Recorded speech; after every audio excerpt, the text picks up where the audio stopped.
Shalom, selamat pagi Bapak Ibu jemaat yang dikasihi Tuhan Yesus Kristus. Terpujilah Tuhan, kita telah memasuki tahun yang baru, tahun 2021.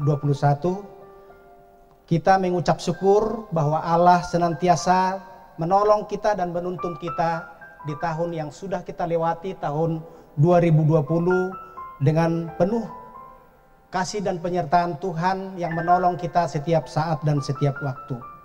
Bapak dan Ibu sekalian, kita akan beribadah kepada Tuhan. Tuhan yang baik yang sudah menolong kita, yang menganugerahkan kasih setianya kepada kita di dalam tahun 2020. Kita beribadah pada hari ini, kita katakan syukur kepada Tuhan. Saya akan memberikan kepada Bapak Ibu jemaat sekalian untuk bersaat teduh sejenak, berdoa kepada Tuhan atas anugerah dan kasih setianya yang sudah menolong. Mari Bapak Ibu, saya berikan kesempatan Bapak Ibu di rumah masing-masing bersaat teduh.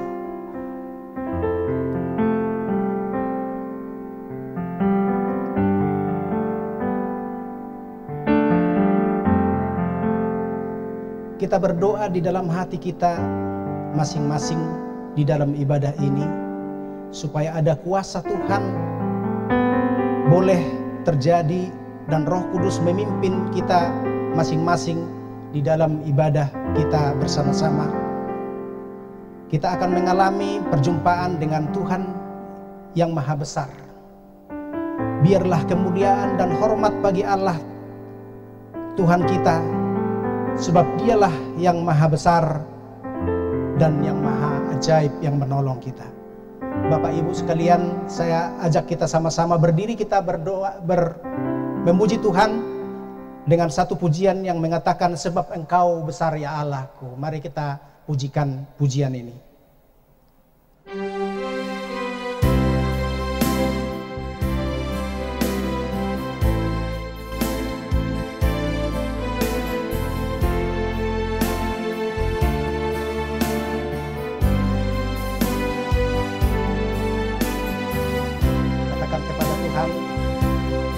Beri kemuliaan kepadamu ya Allah. Kemuliaan dan hormat, ku angkat suara pujian, ku agungkan namamu, ku beri kemuliaan dan hormat. Ku angkat suara pujian, ku agungkan namamu, sebab Kau besar, perbuatanmu yang ajaib, tiada seperti Engkau, tiada seperti Engkau, sebab Kau besar, perbuatanmu ajaib, tiada seperti Engkau, tiada seperti Engkau. Kita katakan sekali lagi, ku beri kemuliaan kepadamu Allahku. Kemuliaan dan hormat, ku angkat suara pujian, ku agungkan namamu, ku beri kemuliaan dan hormat, ku angkat suara pujian, ku agungkan namamu, sebab Kau besar, perbuatanmu ajaib, tiada seperti tiada seperti Engkau, sebab Kau besar, perbuatanmu ajaib, tiada seperti Engkau, tiada seperti Engkau. Katakan kepada Tuhan, tiada seperti Engkau, tiada seperti Engkau.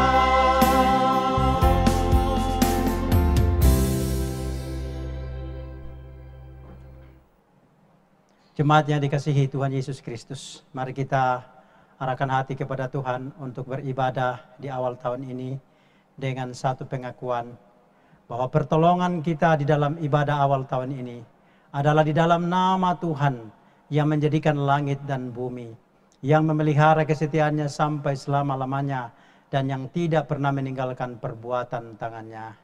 Kiranya kasih karunia dan damai sejahtera dari Allah Bapa dan dari Tuhan kita Yesus Kristus menyertai jemaat sekalian di dalam ibadah ini. Amin.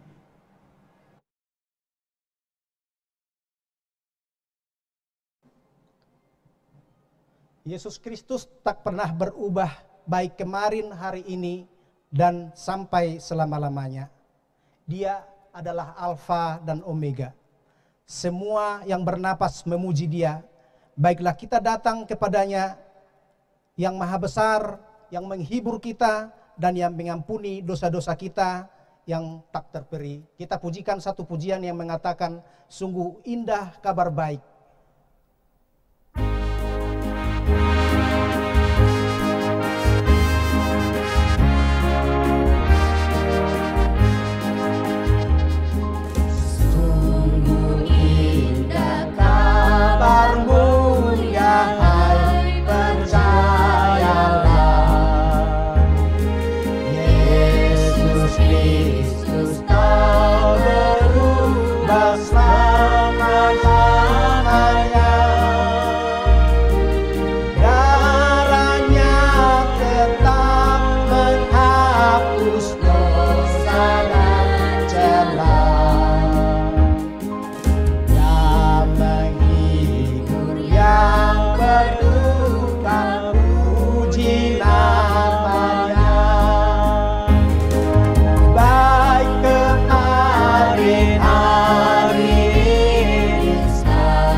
Baik kemarin hari ini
saat yang penuh baik kemarin hari ini selama-lamanya. Yesus Kristus tak berubah, puji namanya, puji namanya, puji namanya.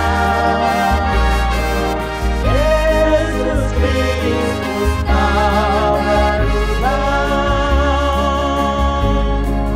puji namanya. Bapak dan Ibu sekalian yang saya kasih dalam Yesus Kristus, kita akan masuk di dalam doa pembukaan dan ungkapan syukur kita yang dipimpin oleh Bapak Pendeta. Kepada beliau saya persilakan. Jemaat yang dikasihi Tuhan Yesus Kristus, kita patut bersyukur kepada Tuhan karena oleh anugerahnya Dia memimpin kita memasuki tahun 2021 yang akan kita jalani bersama-sama dengan Dia. Tanpa Dia kita tidak punya arti apa-apa. Oleh karena itu jemaat, mari kita bersyukur sekaligus memohon pertolongan untuk kita memasuki tahun 2021. Kita berdoa. Bapa, di dalam nama Tuhan kami Yesus Kristus, kami sungguh-sungguh bersyukur kepadamu karena Engkau Tuhan yang baik, Tuhan yang mengendalikan segala sesuatu dan mengatur segala waktu, sehingga hari ini kami boleh beribadah di hari pertama bulan Januari tahun 2021. Kami bersyukur ya Tuhan atas penyertaan, pemeliharaan, penjagaan Tuhan dalam hidup kami sepanjang tahun 2020. Kami tahu ada banyak kegagalan yang kami sudah lakukan. Dan kami mohon ya Tuhan di dalam memasuki tahun 2021 ini, Tuhan terus berikan kami tekad yang kuat untuk berkomitmen setia kepada Tuhan. Kami bersyukur bahwa kalau Tuhan sudah menyertai kami sepanjang tahun 2020, kami juga percaya bahwa Tuhan akan menuntun dan berjalan bersama dengan kami untuk menjalani sepanjang tahun 2021 ini. Walaupun kami belum tahu apa yang harus terjadi dan akan terjadi di dalamnya. Tetapi di dalam Tuhan semuanya Tuhan mengetahuinya. Dan Tuhan juga tahu bagaimana untuk menolong dan memampukan kami. Kami bersyukur ya Tuhan, Engkau sudah mencukupkan kami selama tahun 2020. Kami juga percaya bahwa Tuhan akan mencukupkan kami dalam segala keadaan, dalam apapun yang terjadi di tahun 2021. Terima kasih banyak Bapa. Kuatkan seluruh umat-Mu, mampukan untuk mereka tetap setia kepadamu sepanjang tahun 2021 yang akan kami jalani. Di tengah-tengah situasi pandemi COVID-19 yang sampai kepada akhir tahun 2020 dan memasuki tahun 2021, kami melihat bahwa belum ada tanda-tanda untuk mereda. Tetapi kami tahu juga bahwa Tuhan pasti akan mengakhiri ini, walaupun kami belum tahu itu kapan terjadi. Tapi kami percaya kuasa Tuhan bekerja untuk memberkati dan menolong setiap anak-anak-Mu. Terpujilah Engkau Bapa yang baik. Demi nama Tuhan Yesus Kristus, kami berdoa dan mengucap syukur serta memohon penyertaan, perlindungan Tuhan sepanjang tahun 2021. Amin.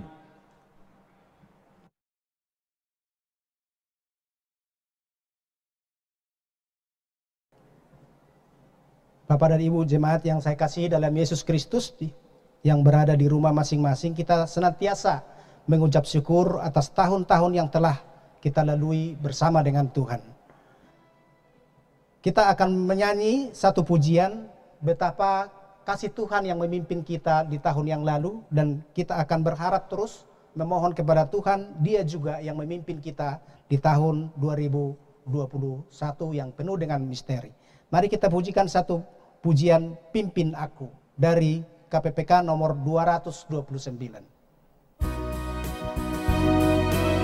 Saya persilakan Bapak dan Ibu sambil duduk.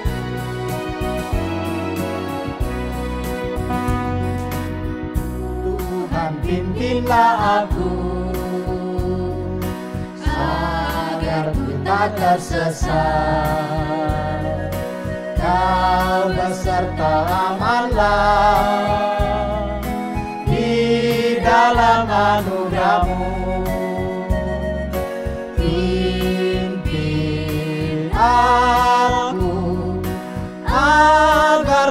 tak tersesat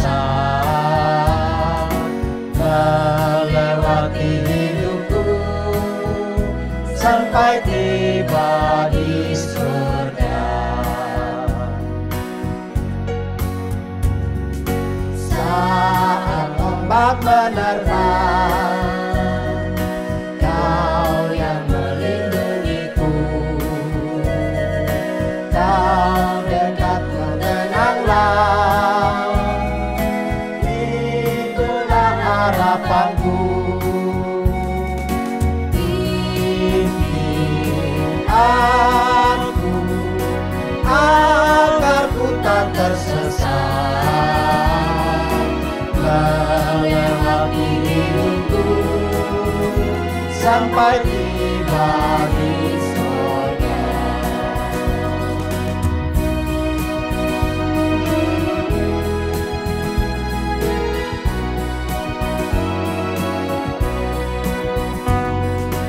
Tuhan, pimpinlah aku sampai badai berlalu. Saat tiba di surga, air mataku terhapus. Pimpin aku agar ku tak tersesat melewati hidupku sampai tiba di surga. Bapak dan Ibu jemaat sekalian, saya akan bacakan Alkitab sebagai penuntun kita pada hari ini yang terambil dari Yesaya 41 ayatnya yang ke-9 sampai 10. Saya akan membacakan buat kita semua. Dikatakan demikian, Engkau yang telah kuambil dari ujung-ujung bumi dan yang telah kupanggil dari penjuru-penjurunya. Aku berkata kepadamu, Engkau hambaku, aku telah memilih engkau dan tidak menolak engkau. Janganlah takut sebab aku menyertai engkau. Janganlah bimbang sebab aku ini Allahmu. Aku akan meneguhkan bahkan akan menolong engkau. Aku akan memegang engkau dengan tangan kananku yang membawa kemenangan. Amin. Bapak dan Ibu sekalian, kita sama-sama berdiri untuk mengaku iman rasuli kita. Saya undang kita sama-sama berdiri. Kita mengaku iman rasuli, pengakuan iman rasuli. Aku percaya kepada Allah, Bapa yang Maha Kuasa, Khalik langit dan bumi, dan kepada Yesus Kristus, anaknya yang tunggal Tuhan kita, yang dikandung dari Roh Kudus, lahir dari anak darah Maria, yang menderita sengsara di bawah pemerintahan Pontius Pilatus, disalibkan, mati dan dikuburkan, turun ke dalam kerajaan maut. Pada hari yang ketiga, bangkit pula di antara orang mati, naik ke surga, duduk di sebelah kanan Allah, Bapa yang Maha Kuasa, dan dari sana Ia akan datang untuk menghakimi orang yang hidup dan yang mati. Aku percaya kepada Roh Kudus, gereja yang kudus dan am, persekutuan orang kudus, pengampunan dosa, kebangkitan tubuh, dan hidup yang kekal. Amin. Saya persilakan jemaat duduk kembali.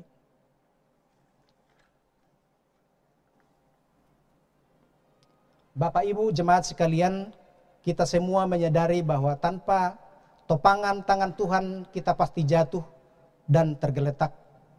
Karena itu mari kita memohon agar setiap langkah kita menapaki tahun 2021, kita terus menaruh pengharapan di dalam tuntunan dan pimpinan Tuhan.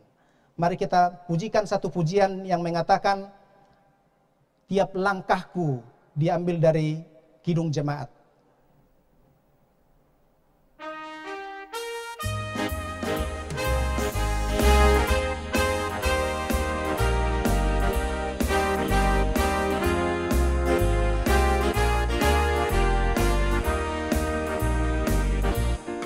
Langkahku diatur oleh Tuhan, dan tangan kasih-Nya memimpinku.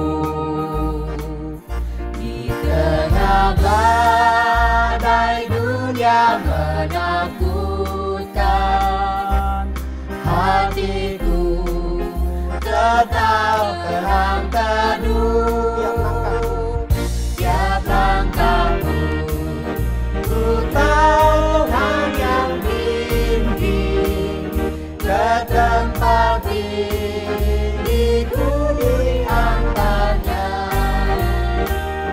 Hingga sekali nanti aku tiba di rumah Bapa surga yang bakal.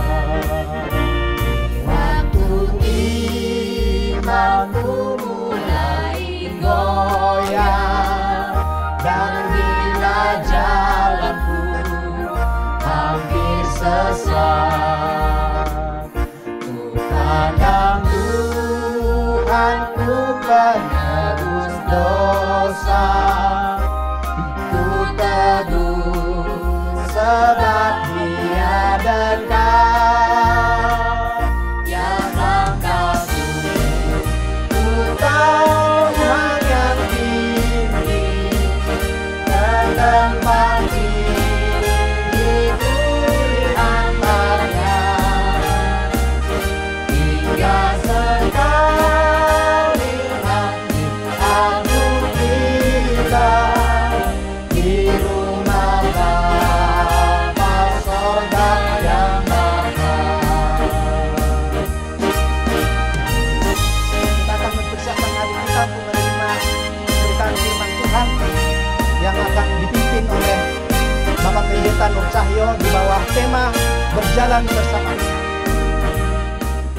Di dalam Tuhan saja harapanku, sebab di tangannya sejahtera. Dibukanya Yerusalem yang baru, kota Allah suci mulia. Tiap langkahku ku tahu Tuhan yang bimbing ke tempat diriku diantarnya. Hingga sekali nanti aku tiba di rumah Bapa surga yang bakal. Jemaat yang dikasih Tuhan, mari kita bersatu dalam doa sebelum kita merenungkan firman Tuhan. Mari kita berdoa. Bapa kami yang di surga, kami mengucap syukur kepada Allah. Terima kasih karena berkat karunia Allah kami bisa memasuki tahun baru ini. Di awal tahun ini biarlah Tuhan sendiri yang menolong kami lewat pemberitaan firman-Mu, agar kami sungguh-sungguh bisa mengerti kepada siapa, di tangan siapa kami bisa menyandarkan hidup kami. Kami berdoa ya Bapa supaya Roh Kudus sendiri yang berbicara. Hanya demi nama Tuhan Yesus Kristus kami berdoa dan mengucap syukur, minta bimbingan dari Allah Bapa di surga. Haleluya. Amin. Selamat tahun baru saya ucapkan kepada jemaat sekalian. Sebuah tema yang akan saya angkat di dalam pemberitaan firman Tuhan ini, yaitu sandar pada lengan yang kekal. Saudara, tema ini sangat menarik ya, sandar pada lengan yang kekal. Lengan atau tangan yang menunjuk kepada Allah itu biasanya di Alkitab itu mengisyaratkan atau menunjuk kepada aktivitas atau tindakan-tindakan Allah. Nah sayangnya lengan yang kekal ini atau tindakan-tindakan Allah ini adalah tindakan yang keluar dari pribadi yang tidak kelihatan. Sehingga kadang-kadang sulit bagi kita untuk bisa bersandar pada tangan atau tindakan Allah. Nah lebih mudah bagi kita untuk bersandar kepada optimisme kita, kepada prediksi-prediksi kita yang meskipun sama-sama tidak kelihatan, tapi ada satu sense di mana kita bisa mengendalikan atau mengontrol hidup kita. Sehingga lebih mudah rasanya bagi kita untuk bersandar pada lengan kita sendiri ketimbang pada lengan kekal dari Allah. Nah, saudara, di awal pembacaan firman Tuhan hari ini dan di awal perenungan kita, saya akan membacakan lebih dahulu sebuah riset ya saudara-saudara ya. Riset tentang optimisme Indonesia tahun 2021. Time to win back atau waktunya untuk memenangkan kembali.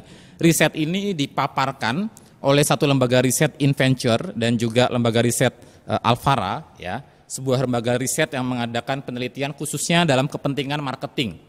Nah, dalam sebuah pemaparan makalah berjudul Industry Megashift atau perubahan besar, pergeseran besar industri tahun 2021 pasca pandemik, ya, yang dipaparkan di dalam rangka konferensi proyeksi industri Indonesia 2021. Nah, dipaparkan di sana sebuah grafis, ya, tentang optimisme Indonesia. Meskipun dari sisi pendapatan berkurang, nah menariknya optimisme masyarakat Indonesia justru besar bahwa ekonomi akan segera pulih. Sebanyak 47,2% optimis pandemi COVID-19 berakhir pada akhir tahun 2020. Nah, bagaimana kenyataannya? Kita sudah melewati 2020, Bapak Ibu, apakah optimisme itu terbukti? Tapi ada juga sekitar angka 29,8% yang percaya, ya, nanti kira-kira pertengahan tahun 2021 lah baru COVID-19 ini berakhir. Nah, itu prediksi dari hasil survei. Bagaimana dengan kondisi keuangan? Kondisi keuangan menunjukkan di sini 51,4% menyatakan bahwa keuangan Indonesia akan kembali normal. Ekonomi keluarga, ekonomi masyarakat akan kembali normal. 51,4% itu percaya di akhir tahun 2020. Nah, kita sudah melewati 2020, bagaimana kenyataannya Bapak Ibu Saudara? Apakah kondisi keuangan kembali normal? Tapi ada juga yang 27% ya, kira-kira orang yang mengatakan ya nanti kira-kira pertengahan 2021 lah, itu baru kembali normal kondisi keuangan masyarakat Indonesia. Nah, Saudara, kalau saya ngobrol-ngobrol dengan jemaat, sharing-sharing lewat telepon begitu ya, mereka mengatakan ya memang sih mendekati akhir tahun ini keadaan ekonomi sudah mulai sedikit mendekati seperti awal pandemi. Nah, sebelumnya di masa pandemi itu memang kondisi ekonomi menjadi sulit, tapi mendekati akhir 2020 ini kondisi keuangan keluarga kami sudah mulai kembali setidaknya mendekati awal meskipun tidak 100% pulih. Nah, tapi itu mungkin hanya 1-2 orang jemaat ya. Saya tidak tahu dengan jemaat secara keseluruhan, terutama bagi mereka yang penghasilannya tidak bersandar pada gaji bulanan ya, benar-benar bersandar pada usaha yang memang tidak bisa diprediksi pendapatannya. Nah, Saudara, jadi ini adalah optimisme yang muncul di dalam survei yang sempat dibuat ya di pertengahan tahun 2020 kemarin. Nah, Saudara, tetapi kita perlu belajar dalam sejarah ya, misalnya sejarah ekonomi ya. Ketika manusia memasuki awal abad modern itu biasanya menurut para ahli itu salah satu penunjuk tanda zamannya itu dengan ditemukannya mesin-mesin uap ya. Ada kapal uap, mesin pabrik dari uap dan segala macam, dan kemudian terjadi masifikasi atau terjadi penyebaran mesin-mesin pabrik, dan kemudian teknologi berkembang, tenaga kerja manusia digantikan oleh mesin-mesin pabrik, ya, kemudian kemakmuran meningkat karena terjadi efisiensi. Nah, Saudara, yang terjadi dalam sejarah ekonomi, kita melihat manusia itu kemudian menjadi begitu optimis bahwa keadaan manusia dengan perkembangan ilmu pengetahuan, ekonomi, teknologi akan baik-baik saja. Tapi kalau kita membaca sejarah Bapak Ibu, optimisme manusia modern khususnya ya, dihancurkan oleh terjadinya 2 kali perang dunia. Ya, 2 kali perang dunia. Ternyata kemajuan teknologi, kemajuan kemakmuran manusia tidak otomatis membuat manusia lebih baik. Ya, puncaknya itu dengan dijatuhkannya bom atom di Nagasaki dan Hiroshima, dan itu benar-benar mengejutkan sekali. Satu benda yang mungkin besarnya hanya sebesar mobil Avanza kita, misalnya mobil kita seperti itu ya, ternyata bisa menghancurkan nyawa jutaan manusia. Sangat mengerikan sekali. Kalau cuma satu mobil dijatuhkan dari pesawat, kita mungkin ketawa-ketawa Saudara ya, ada mobil jatuh dari langit, rusak, hancur. Tapi kalau benda yang sebesar mobil itu adalah bom, dijatuhkan dan menghancurkan jutaan nyawa manusia, kita sudah nggak bisa ketawa lagi. Dan itu menghancurkan optimisme manusia. Ternyata perkembangan teknologi, perkembangan kemakmuran manusia tidak menghadirkan kemanusiaan yang lebih baik. Nah, itu pelajaran dari sejarah. Nah, ketika kita melihat penelitian semacam ini, ada optimisme Indonesia 2021, waktunya untuk menang kembali. Bagaimana kita hendak meresponinya. Dalam dunia usaha, dunia bisnis tentu prediksi semacam ini penting. Karena prediksi semacam ini akan menolong orang untuk memperkirakan bagaimana saya harus membuka usaha, bagaimana saya harus menanam mungkin ya investasi-investasi tertentu. Nah, prediksi-prediksi begini sangat penting untuk orang berinvestasi, untuk orang mengembangkan usaha. Tapi sebagai orang percaya secara khusus ya, bagaimana kita menghadapi realita pandemi yang mungkin ya tidak tahu sampai kapan, kita tidak tahu ini akan berakhir.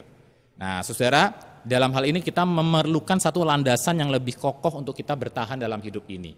Landasan yang tidak membuat kita kecewa kembali seperti manusia-manusia modern yang kecewa karena ternyata optimisme manusia tidak bisa diandalkan.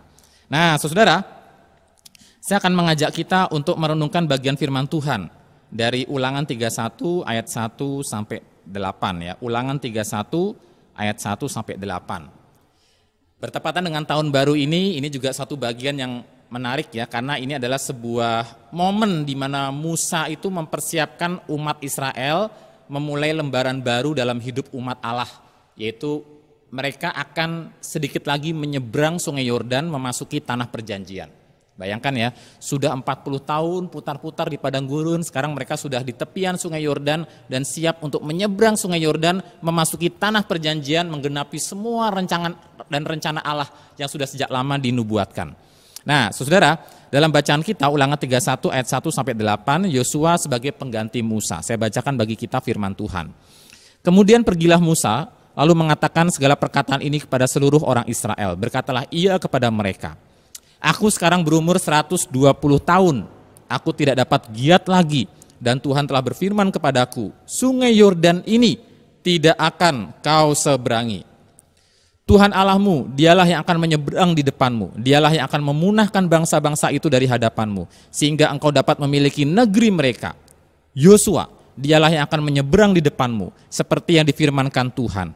Dan Tuhan akan melakukan terhadap mereka seperti yang dilakukannya terhadap Sihon dan Og, raja-raja orang Amori yang telah dipunahkannya itu, dan terhadap negeri mereka. Tuhan akan menyerahkan mereka kepadamu, dan haruslah kamu melakukan kepada mereka tepat seperti perintah yang kusampaikan kepadamu. Kuatkan dan teguhkanlah hatimu, janganlah takut dan jangan gemetar karena mereka, sebab Tuhan Allahmu, dialah yang berjalan menyertai engkau, ia tidak akan membiarkan engkau dan tidak akan meninggalkan engkau. Lalu Musa memanggil Yosua dan berkata kepadanya di depan seluruh orang Israel, kuatkan dan teguhkanlah hatimu, sebab engkau akan masuk bersama-sama dengan bangsa ini ke negeri yang dijanjikan Tuhan, dengan sumpah kepada nenek moyang mereka, untuk memberikannya kepada mereka, dan engkau akan memimpin mereka sampai mereka memilikinya. Sebab Tuhan, Dia sendiri akan berjalan di depanmu, Dia sendiri akan menyertai engkau, Dia tidak akan membiarkan engkau, dan tidak akan meninggalkan engkau. Janganlah takut dan janganlah patah hati. Jemaat yang dikasihi Tuhan, bacaan ini bacaan yang sangat penting bagi umat Allah. Kitab Ulangan ini menjadi kitab yang akan sering sekali dikutip oleh nabi-nabi perjanjian lama, bahkan oleh tokoh-tokoh perjanjian baru untuk mengingatkan umat ya tentang perjanjian mereka dengan Allah Yahweh. Nah, saudara, ada dua kata penting yang sebetulnya disinggung di dalam bacaan di kitab Ulangan yang juga berkali-kali diulangi, yaitu kata dengarlah dan juga kata kasihilah. Seperti yang kita bisa baca misalnya dalam Ulangan 6 ayat 4 sampai 5. Ada Shema Israel, dengarlah hai orang Israel, Tuhan itu Allah kita, Tuhan itu Esa. Kasihilah Tuhan Allahmu dengan segenap hatimu dan dengan segenap jiwamu dan dengan segenap kekuatanmu. Kata dengarlah dan kasihilah, dua kata ini terus dieksplor dalam sepanjang kitab ini. Dan kata dengarlah di sini tidak hanya seperti orang yang mendengarkan suatu gelombang suara lalu menangkapnya, tapi dengarlah dalam konteks orang Yahudi itu artinya dengar dan meresponi. Dengar dan meresponi dengan bahasa yang lebih sederhana, taat gitu ya. Taatilah. Lalu ada kata kasihilah Tuhan Allahmu. Kata kasih ini juga bukan sekedar emosi, bukan sekedar perasaan, tapi melibatkan keputusan. Jadi ini bicara soal pengabdian. Nah, isu ketaatan dan isu pengabdian ini adalah isu yang mewarnai seluruh isi kitab Ulangan ini, saudara ya. Jadi kitab Ulangan ini menjadi kitab yang penting sekali untuk terus disuarakan, mengingatkan umat untuk taat dan mengabdi hanya kepada Allah. Nah, saudara, di dalam bacaan kita ini kita bertemu dengan Musa yang berkata-kata kepada umat Israel yang sebetulnya generasi kedua. Karena generasi pertama itu generasi angkatannya Musa, Harun itu semua sudah habis di padang gurun karena memberontak kepada Allah. Yang tersisa hanya Yosua dan Kaleb, ya. Nah, Musa sendiri tidak diizinkan Tuhan masuk ke tanah perjanjian. Musa sendiri tidak diperbolehkan untuk menyeberang tanah perjanjian. Tadi kita baca di ayat 1 dan 2. Musa berkata, dia mengutip perkataan firman Tuhan ya, bahwa sungai Yordan ini tidak akan kau seberangi. Jadi Musa tidak akan menyeberangi sungai Yordan. Dia dan angkatannya mati di seberang sungai Yordan. Tidak pernah bisa untuk memasuki tanah Kanaan. Hanya Yosua, Kaleb, dan generasi kedua yang sekarang sedang ada di hadapan Musa. Generasi kedua yang tidak pernah mengalami Tuhan melepaskan Israel dari Laut Merah. Ya. Generasi kedua ini justru sekarang sedang akan menyeberangi sungai Yordan. Generasi pertama dibaptis dalam tanda kutip ya bersama Musa lewat Laut Merah. Generasi kedua akan dibaptis dalam tanda kutip bersama Yosua melewati sungai Yordan ini. Memasuki tanah perjanjian. Nah, kepada generasi kedua ini saudara, Musa berpesan ya dengan pesan-pesan yang sangat penting. Dan di dalam bacaan kita hari ini kita bertemu dengan konsep Immanuel. Kalau kita ingat Natal 2020, PGI itu telah memberikan sebuah tema tentang Immanuel, Allah beserta kita. Nah, ternyata dalam bacaan kita hari ini bertemu juga dengan konsep Immanuel. Khususnya coba kalau kita baca Ulangan 31 ayat 6, 7 dan 8. Ya, ayat 6, 7 dan 8. Di ayat 6 Tuhan berbicara kepada orang Israel, generasi kedua ini. Dan pada intinya ada kalimat di sana, kuatkan dan teguhkan hatimu. Lalu saya singkat saja, ia tidak akan membiarkan engkau dan tidak akan meninggalkan engkau. Itu kepada Israel. Dan kepada Yosua pesan ini diulangi lagi. Kuatkan dan teguhkanlah hatimu. Lalu saya singkat saudara, di ayat 8 dikatakan, dia tidak akan membiarkan engkau dan tidak akan meninggalkan engkau. Jadi dua kali ungkapan ini diulangi, dia tidak akan membiarkan engkau dan tidak akan meninggalkan engkau. Membiarkan dan meninggalkan, itu yang Tuhan tidak akan lakukan, baik kepada Israel maupun kepada Yosua sebagai pemimpin Israel yang baru. Jadi ini adalah sebuah janji Immanuel. Ya, meskipun tidak ada kata Immanuel di sana, tapi ini adalah sebuah konsep bahwa Allah itu akan beserta umatnya. Tidak akan membiarkan dan tidak akan meninggalkan umatnya. Nah, saudara, itu perkataan Allah kepada bangsa Israel dan Yosua di kitab Ulangan. Nah, sekarang menariknya kita lihat di perjanjian baru, kata Allah tidak akan membiarkan dan tidak akan meninggalkan itu dikutip oleh penulis perjanjian baru, khususnya penulis surat Ibrani, ya, di dalam Ibrani 13 ayat 5. Ya, Ibrani 13 ayat 5. Mari kita baca Ibrani 13 ayat 5. Tapi konteksnya lain, saudara ya. Kita melihat Ibrani 13 ayat 5, demikian firman Tuhan, janganlah kamu menjadi hamba uang dan cukupkanlah dirimu dengan apa yang ada padamu. Karena Allah telah berfirman, aku sekali-kali tidak akan membiarkan engkau dan aku sekali-kali tidak akan meninggalkan engkau. Perhatikan kalimatnya diulangi lagi, aku sekali-kali tidak akan membiarkan engkau dan aku sekali-kali tidak akan meninggalkan engkau. Apa yang ditulis dalam kitab Ulangan, konteksnya tentang perjalanan umat Allah untuk menaklukkan tanah Kanaan. Dikutip oleh penulis surat Ibrani di perjanjian baru, tapi konteksnya bicara soal ketamakan, soal harta benda, soal ekonomi. Nah, saudara, aku sekali-kali tidak akan membiarkan engkau dan aku sekali-kali tidak akan meninggalkan engkau. Jadi konteksnya berbeda, tapi kalimat sama. Nah, saudara, jadi ini pengutipan yang menarik ya. Sekarang kita akan coba bahas dulu yang konteks kitab Ulangan. Di dalam kitab Ulangan ini, saya seperti sudah sampaikan tadi, Musa tidak akan menyeberang sungai Yordan.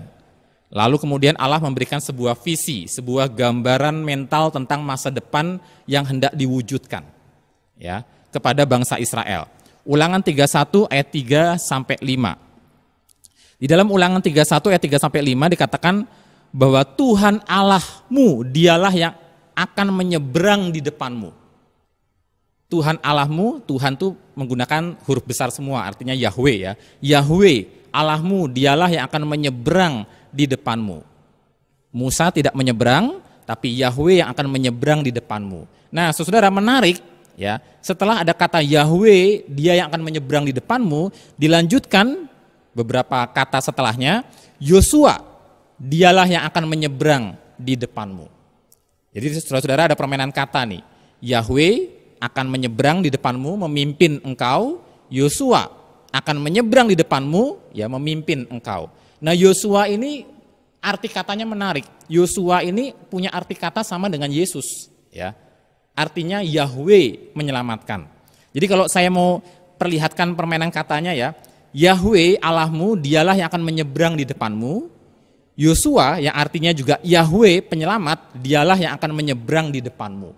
Jadi tokoh Yosua ini disinggung, tapi untuk menegaskan peran Yahweh. Karena Yosua sendiri arti namanya Yahweh. Ya. Jadi Yahweh lah yang menjadi pemimpin utama umat untuk menyeberang ke tanah perjanjian.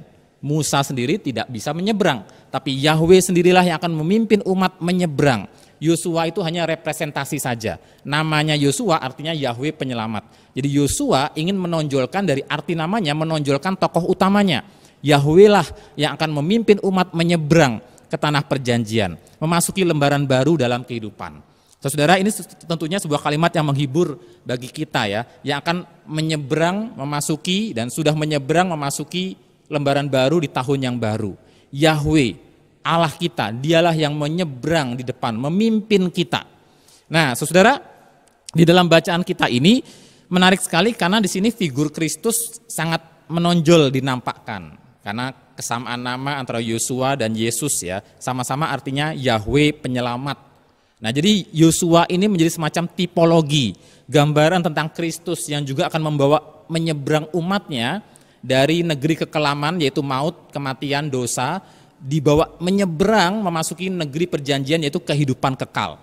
Dan Kristus melakukannya lewat apa? Lewat kematiannya dan lewat kebangkitannya yang menebus dan membenarkan kita. Nah, saudara, jadi kita melihat ada gambaran Kristus di perjanjian lama lewat figur Yosua ini.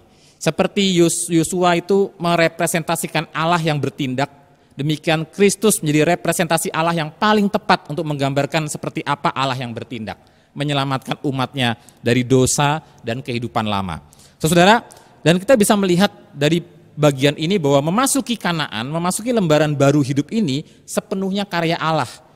Meskipun lewat agen manusia, sama seperti keselamatan kita adalah sepenuhnya karya Allah lewat agen manusia, Yesus Kristus yang lahir kita rayakan dalam peristiwa Natal, dan melalui karya Allah ini manusia berdosa seperti kita tidak bisa mengklaim bahwa itu adalah jasa kita. Karena itu kalau Bapak Ibu baca Ulangan pasal 9, Tuhan tuh mengingatkan kepada orang Israel, jangan mengatakan kalau kamu masuk tanah Kanaan itu karena jasaku. Jangan sekali-kali bilang begitu. Tapi karena Tuhan, ya Tuhan yang membenci kefasikan orang Kanaan. Dan Tuhan setia pada janjinya. Itu sebabnya Tuhan membawa kamu memasuki tanah Kanaan. Jadi saudara, yang menjadi penyebab bangsa Israel mendapat anugerah tanah Kanaan bukan karena jasa mereka, tapi karena anugerah Allah, karakternya yang adil, yang membenci kefasikan, yang membenci kejahatan orang Kanaan. Dan Israel hanya dipakai oleh Allah untuk menghukum kejahatan orang Kanaan. Dan kemudian Allah setia pada janjinya, Allah sudah berjanji kepada Abraham bahwa keturunanmu akan menduduki tanah ini. Nah, kepada Abraham, Ishak dan Yakub. Nah, saudara, jadi kita melihat itulah karakter Allah. Karakter Allah yang menjadi landasan dari kepercayaan umat Allah, bukan jasanya sendiri. Sama seperti kita di perjanjian baru, percaya karena kasih karunia kamu diselamatkan oleh iman. Itu bukan hasil usahamu, tetapi pemberian Allah, itu bukan hasil pekerjaanmu, jangan ada orang yang memegahkan diri. Efesus 2 ayat 8-9. Jadi jelas dari perjanjian lama sampai perjanjian baru yang nyata adalah anugerah Allah, ya, karakter Allah yang menjadi landasan dari keselamatan umat. Bukan karena jasa manusia. Nah, tapi kita juga melihat dalam Ulangan 31 ayat 5b. Allah berkata kepada umat Israel yang akan memasuki tanah Kanaan ini, haruslah kamu melakukan kepada mereka, kepada orang-orang Kanaan tepat seperti perintah yang kusampaikan kepadamu. Artinya umat sendiri punya respon, punya tanggung jawab untuk meresponi karya Allah ini. menghidupi keselamatan di tanah Kanaan itu seperti apa. Sama seperti kita juga punya Efesus 2 ayat 10, karena kita ini buatan Allah, diciptakan dalam Kristus Yesus untuk melakukan pekerjaan baik yang dipersiapkan Allah sebelumnya, Ia mau supaya kita hidup di dalamnya. Ya, di dalam keselamatan yang kita peroleh karena anugerah Allah, ada tanggung jawab kita untuk mengisinya. Nah, saudara, bagaimana kita mengisi keselamatan itu? Nah, itu yang penting. Apakah kita akan mengisi keselamatan itu dengan mengandalkan diri sendiri atau mengandalkan diri kita kepada lengan Allah yang kekal? Ya, menyandarkan diri kita pada lengan Allah yang kekal. Nah, saudara, itu konteks dari kitab Ulangan yang kita baca tadi. Nah, dalam surat Ibrani 13 ayat 5, ketika ada kalimat aku sekali-kali tidak akan membiarkan dan meninggalkan engkau, konteksnya muncul dalam konteks tantangan ekonomi. Umat diingatkan jangan menjadi hamba uang. Cukupkan dirimu dengan apa yang ada padamu. Jangan menjadi hamba uang. Nah, jadi ada konteks tantangan ekonomi yang dihadapi oleh umat. Nah, jadi ada dua konteks yang berbeda antara kitab Ulangan dengan surat Ibrani ketika menyinggung kalimat aku tidak akan membiarkan dan tidak akan meninggalkan engkau.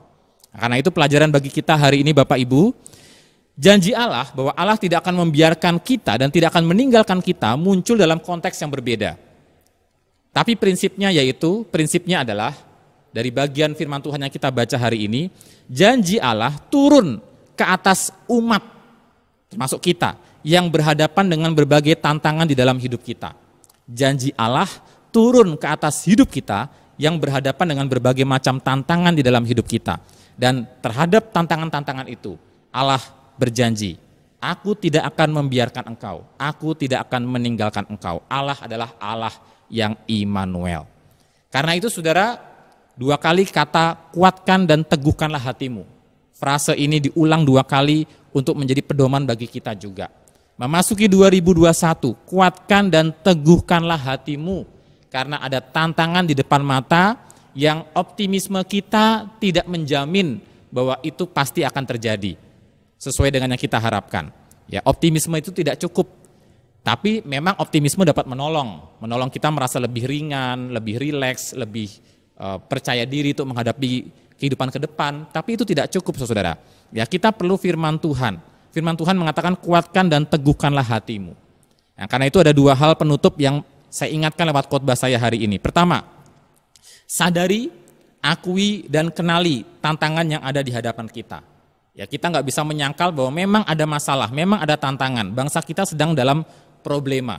Dunia sedang dalam problema. Kita harus menyadari, mengidentifikasi secara spesifik apa yang keluarga kita sedang alami. Kalau menurut penelitian dari lembaga yang riset yang saya singgung di atas, ya, pandemi ini menimbulkan luka yang akut dan kecemasan luar biasa di masyarakat. Ada ketakutan akan kehilangan nyawa, fear of death, itu jelas ya. Di awal-awal pandemi kita sangat takut sekali dengan virus ini. Karena tiba-tiba orang di TV kita melihat berjatuhan, bergelimpangan di jalan, kita sangat takut sekali. Kehilangan pekerjaan dan jatuh miskin, fear of economic, itu mungkin akan masih membayangi kita ke depan, saya tidak tahu. Dan kehilangan kehidupan sosial, harapan, kehilangan rasa kebergunaan, fear of actualization. Kita merasa tidak bisa lagi mengaktualisasikan diri kita dengan hobi kita, dengan bersosialisasi, semua serba terbatas. Ya. Ketakutan dan rasa cemas itu terjadi di tingkat individu, tapi juga bermetamorfosis menjadi keresahan komunal, keresahan masyarakat yang berujung pada persoalan sosial seperti keputusasaan, isolasi, depresi, kejahatan, kenekatan, hingga yang sampai sekarang kita masih hadapi, ekstremisme. Orang-orang dengan kepercayaan agama yang jatuh sampai titik ekstrim yang bisa menghalalkan segala cara. Nah, saudara, jadi ada sebuah pengertian dan kesejahteraan yang menjadi barang langka di tengah-tengah era ketakutan, yaitu masa pandemik. Itu adalah fenomena social anxiety, kecemasan sosial yang terjadi karena pandemi ini. Nah, jadi ada masalah-masalah yang kita harus akui itu ada. Ekstremisme, masalah terorisme, radikalisme, sampai sekarang bangsa kita masih bergumul. Nah, saudara, akui itu ada ketakutan-ketakutan itu, tapi yang kedua, kita diajar lewat firman Tuhan ini, bersandar pada lengan yang kekal. Melebihi sandaran kita pada optimisme kita sendiri. Karena optimisme manusia bisa mengecewakan. Sejarah sudah membuktikan lewat 2 kali perang dunia. Kemajuan teknologi, kemajuan pengetahuan, orang makin pintar tidak membuat orang lebih baik. Ya, meskipun kepintaran tetap berguna. Nah, saudara, tapi kita diajak untuk tidak hanya bersandar pada optimisme manusia, tapi bersandar pada lengan yang kekal. Sehingga apapun yang terjadi kelak dalam 2021, kita tidak akan menjadi kecewa kepada Allah, tetap bertahan dalam iman, dan kita akan dimampukan Tuhan melewati semua tantangan hidup yang harus kita lewati. Nah, janji Allah tidak akan membiarkan dan tidak akan meninggalkan engkau sampai kepada bangsa Israel, bukan kemudian otomatis membuat orang-orang Kanaan binasa begitu saja, tapi mereka harus secara bertahap dengan taat melakukan firman Tuhan, ya, di tanah perjanjian itu. Tantangan-tantangan terus mereka hadapi, jatuh bangun akan terus mereka hadapi, dan itu mungkin juga yang akan kita hadapi di 2021. Yang penting hari ini kita mengakui tantangan itu ada, dan terus belajar bersandar pada lengan yang kekal. Pujian, sandar pada lengan yang kekal kiranya menjadi kekuatan bagi kita berdoa. Bapa kami yang di surga, kami mengucap syukur, terima kasih karena firman Tuhan hari ini mengingatkan kami, kuatkan dan teguhkan hatimu. Bahwa Allah adalah Allah yang Immanuel, tidak akan membiarkan dan tidak akan meninggalkan umatnya. Memasuki 2021 yang penuh dengan tantangan, yang kami harus akui, sadari, identifikasi bahwa itu ada dan hadir dalam hidup kami. Tapi kami belajar untuk tidak hanya bersandar pada optimisme manusia, tidak hanya bersandar pada hasil riset-riset belaka, tapi kami juga lebih dari itu, bersandar kepada tangan Allah yang kekal, tindakan-tindakan Allah yang berkarya, melampaui pikiran dan melampaui perasaan kami. Bahkan ketika Tuhan mengizinkan ada hal-hal yang lebih buruk terjadi, kami tahu kami bersandar pada lengan Allah yang kekal, Allah yang berkuasa, yang tahu yang terbaik bagi anak-anaknya, sehingga kami tidak akan menjadi kecewa pada Allah. Karena Tuhan yang terus menguatkan kami, menguatkan iman kami, melewati hari-hari di tahun 2021. Terima kasih Bapak, terima kasih untuk firman Tuhan, biarlah nama Tuhan dipermuliakan. Kami juga berdoa untuk jemaat-Mu dalam kondisi bergumul. Kami berdoa untuk orang-orang sakit di antara kami supaya Tuhan menolong orang-orang sakit dijamah, disembuhkan oleh Allah, dipulihkan dan mengalami berkat pertolongan dari Allah sendiri supaya tetap kuat dan bahkan mengalami pemulihan kesehatan. Kami berdoa untuk para pejabat pemerintah dengan upaya-upaya yang dilakukan mengatasi kondisi ini. Kami berdoa supaya Allah yang menolong, memberikan anugerah, memberikan jalan keluar bagi bangsa kami secara ekonomi, sosial, secara politik kami bisa melewati dengan survive dengan baik dan kami bisa memuliakan Allah. Kami berdoa untuk tenaga medis dan para medis di tengah-tengah jemaat Tuhan. Kami berdoa supaya Tuhan sedia menolong upaya-upaya mereka bekerja di garis depan, Tuhan yang memberikan kekuatan bagi mereka dalam pergumulan dengan keluarga yang ditinggal pergi, ditinggal bertugas, supaya mereka juga tetap mengasihi satu sama lain, saling menopang, saling mendukung, dan saling menjagai. Untuk keluarga pekerjaan masa depan anggota jemaat di tahun 2021 ini kami berdoa supaya keadaan bisa kembali pulih, tapi dalam semuanya itu ajar kami bersandar secara ekonomi, keuangan hanya kepada Allah sendiri yang memelihara hidup kami. Anak-anak jemaat yang menempuh pendidikan yang juga masih tidak pasti apakah sekolah akan dibuka atau tidak, kami berdoa supaya anak-anak kami tetap bersuka cita, bergembira dan tabah tahan, dan mereka menjadi pribadi-pribadi yang tahan banting untuk melewati segala problema hidup karena mereka telah melewati masa-masa yang jauh lebih sulit di dalam pandemi ini. Biarlah masa pandemi ini juga berguna buat mereka mendidik anak-anak kami menjadi anak-anak yang tahu kesulitan dan tahu kesusahan, dan mereka menjadi anak-anak yang tangguh di kemudian hari. Kami berdoa ya Bapa untuk persembahan syukur yang juga sudah kami berikan kepada Allah. Biarlah Tuhan memberkati persembahan ini menjadi sebuah persembahan yang sungguh-sungguh memuliakan Allah, mendukung pekerjaan Tuhan, dan nama Allah dipermuliakan. Demi nama Tuhan Yesus Kristus, kami berdoa dan mengucap syukur kepada Bapa di surga. Haleluya. Amin. Bapak dan Ibu jemaat sekalian, kita sambil memberikan persembahan, kita akan menyanyikan satu pujian dari KPPK nomor 223, Aku Tahu Tuhan Menguasai Hari Esok. Sambil kita memberikan persembahan, sambil kita simak pujian ini dengan sebaik-baiknya. Mari kita pujikan pujian ini.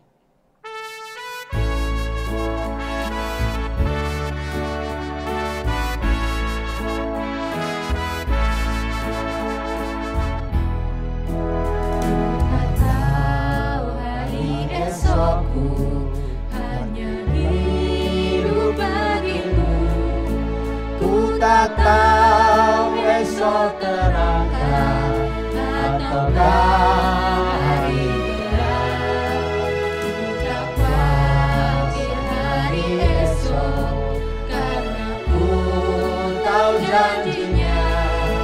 Kini ku berserah penuh, karena Dia Maha Tahu. Banyak hal yang akan terjadi dalam hidupku ini. Tak tahu siapa yang terpaksa mengaku semuanya. Tak tahu hari esokku, mungkin miskin terlantar, burung-burung Dia pelihara, aku di antaranya. Jalanku akan ratakan, firman-Mu beri penerang. Hidupku Kau pandu selalu, garam-Mu beri lindungan. Banyak hal yang akan terjadi dalam hidupku ini. Ku tahu siapa yang berkuasa mengatur semuanya.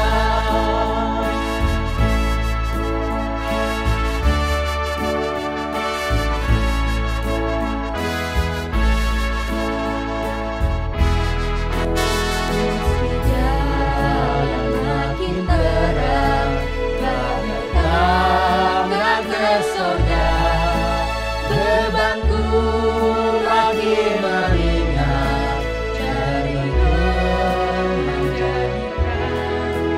Di sana terang benderang, tiada air mata, terlihat perisai indah, berkat Tuhan melimpah. Banyak hal yang akan terjadi dalam hidupku ini. Ku tahu siapa yang berkuasa mengatur semuanya. Banyak hal yang akan terjadi. Saya undang Bapak Ibu Jemaat, kita berdiri bersama-sama untuk yang terima berkat. Ku tahu siapa yang berkuasa mengatur semuanya. Kita menyerahkan persembahan kita kepada Tuhan lewat doa kita. Mari kita tunduk kepala dan kita berdoa.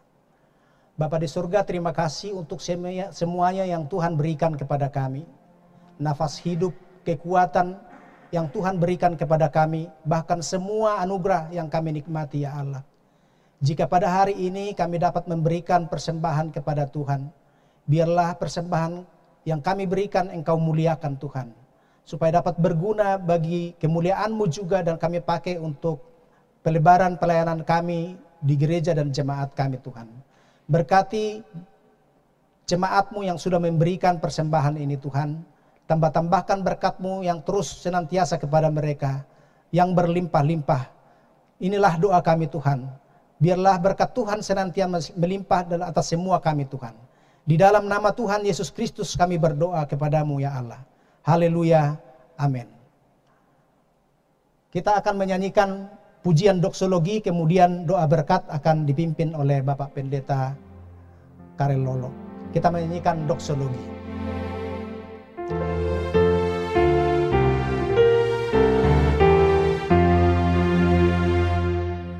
Puji Allah Bapa Putra, puji Allah Roh Kudus, ketiganya yang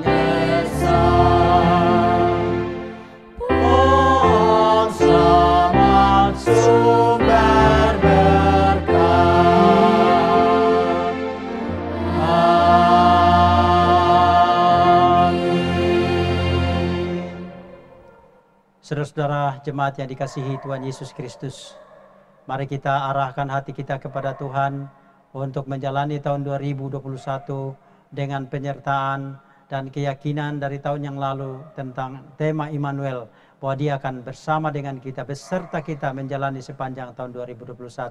Mari kita terima berkat yang daripadanya.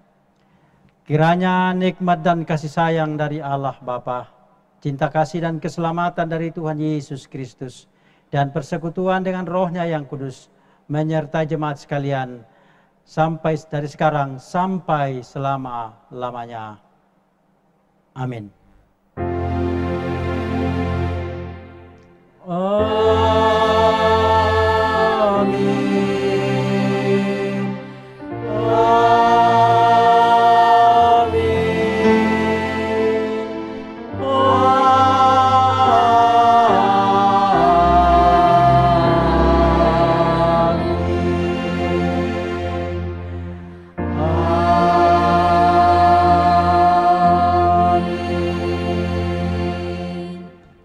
Jemaat dipersilakan duduk dan ambil waktu teduh sejenak. Selamat tahun baru, Tuhan Yesus berkati.